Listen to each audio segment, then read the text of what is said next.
Hi friends. जब आप as of 40s के अंदर जाते हैं ना तो आपकी लाइफ में बहुत सारे चेंजेस होते हैं। स्पेशली जो फीमेल हैं उनके साथ होता है हार्मोनल इम्बैलेंस, और वो मुझे एकदम हिट किया। और पास्ट फ्यू मंथ्स मुझे ऐसा लगा जैसे डिप्रेस होने लग गई मैं बिकॉज ऑफ हेयर फॉल इतना ज़्यादा कि मेरी जो मांग है, मुझे ऐसा लग रहा है कि ऐसा लगता है कि मांगे पूरी करो, ज़बरदस्ती हो रहा है क्योंकि मेरा हेयर फॉल रुक ही नहीं रहा है। एंड वो मेरे पिछले वीडियोस में आपने देखा भी होगा।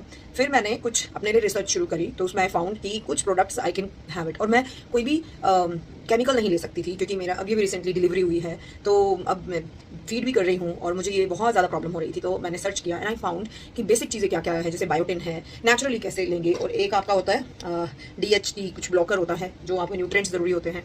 तो मैंने इसे फाउंड आउट किया, तो आई केम टू द सोल्यूशन कि एक तो मैंने moringa essence, moringa leaves, powder, tablets, इनके ऊपर मैंने फोकस किया, इनके प्रोडक्ट्स फाइंड आउट किए, और फिर साथ में कुछ जो जड़ी बूटियां जो आपकी हेयर ग्रोथ के लिए रिस्पॉन्सिबल होती है वो फाइंड किए। तो मैं वहाँ पे पहुंची, कुछ प्रोडक्ट्स मैं आपको शो कर रही हूँ जो मैंने अपने लिए पर्सनली यूज़ किए और मैं दिखाऊंगी रिजल्ट क्या आया है। एक तो ये मैंने लिया था, ये मोरिंगा का ये वाला है, ये वेट लॉस में भी है, एंटीऑक्सीडेंट्स है, मतलब इसमें एक कॉम्बो है ये आपका, ये सारी बैरीज वगैरह का, और मोरिंगा एसेंस भी है इसमें, ठीक है। एक तो ये, फिर मैंने मोरिंगा की टैबलेट्स भी मंगवाई थी, वो किसी और ब्रांड की हैं, ठीक है। फिर ये मैंने ओजीवा का, ये एक्चुअली वो कॉम्बो में आया था, तो ये वाला मैंने फिर इसके साथ में एक बना लिया खुद से ही उनकी वेबसाइट पर जाके। फिर ये हेयर वाइटलाइजर्स हैं, ये लिया, इसमें सारी चीज़ें हैं, तो आपको पर डे 2 टैबलेट्स लेनी होती है अलॉन्ग विद द मील, यानी मील को स्किप करने की नहीं बोल रहे वो, कह रहे मील के साथ इनको ऐड करिए, क्योंकि 40s के बाद क्या होता है, हमारा जो नेचुरल एब्जॉर्प्शन पावर होती है ना मिनरल्स की, वो एक तो डाइट कम हो जाती है, ऊपर से मिनरल्स भी हम कम कंज्यूम कर रहे होते हैं, तो वो नेचुरली आपका रिड्यूस हो जाता है। फिर एक और चीज़ जो मैंने मंगवाई है अब इनकी है Siram, this is the Siram या हेयर ग्रोथ सिरम। ये मुझे लगता था ये चीज़ें काम नहीं करती, बट एक्चुअली इट वर्क्स क्योंकि ये उसको पेनिट्रेट करती है रूट्स को। फिर इनकी क्योंकि एनिवर्सरी थी तो कुछ मुझे प्रोडक्ट फ्री में भी आए, पूरी किट आई, बाद में दिखाऊंगी किसी और वीडियो में, पर ये चीज़ें और मुझे काफ़ी जो है पसंद आई और साथ में रिजल्टफुल भी है। देखिए अब मैं अपने बालों का पार्टीशन करके दिखाती हूँ। मुझे न्यू हेयर ग्रोथ मिली है।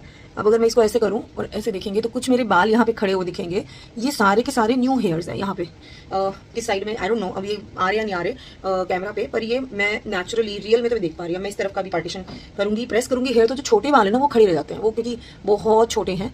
सी so this is how it is working. So मैं ये मान रही हूँ कि इन प्रोडक्ट्स का असर होता है भाई आपको। मैं तो सोच रही थी PR करवाने की सोच रही थी मैं, PRP वो प्रोसेस होता है निडल्स वाला, बट देन आई फाउंड कि कुछ हद तक मेरा रेस्क्यू हो गया है। अब धीरे धीरे देखती हूँ बाकी कितना होता है, लेकिन ये काफ़ी अच्छा रिजल्ट रहा है इसमें। अगर आपने ओजीवा का ट्राई नहीं किया तो कर सकते हैं, नहीं तो ओजीवा के अंदर मैंने क्यों लिया, क्योंकि उसमें सारे प्रोडक्ट एक जगह मिल गए थे, बाकी इनमें कंपोनेंट्स हैं। सो मुझे तो ओजीवा पसंद आया क्योंकि मैंने इसका पहले प्रोडक्ट यूज़ किए हुए हैं, तो अब एक थम्स अप टू ओजीवा, आप ट्राई कर सकते हो। And this is not paid promotion actually, ये तो मैंने यूज़ किया तो मुझे पता है कि अच्छा है, तो आप ट्राई करिए अगर आप मेरी तरह से हार्मोनल इनबैलेंस को फेस कर रहे हो। जितना उसके नेचुरल प्रोडक्ट से उसको बैलेंस करिए, क्योंकि अब जाके मेरा hair fall after 3 months reduce हुआ है। तो कंटिन्यूअस आपको प्रोडक्ट यूज़ करना होता है।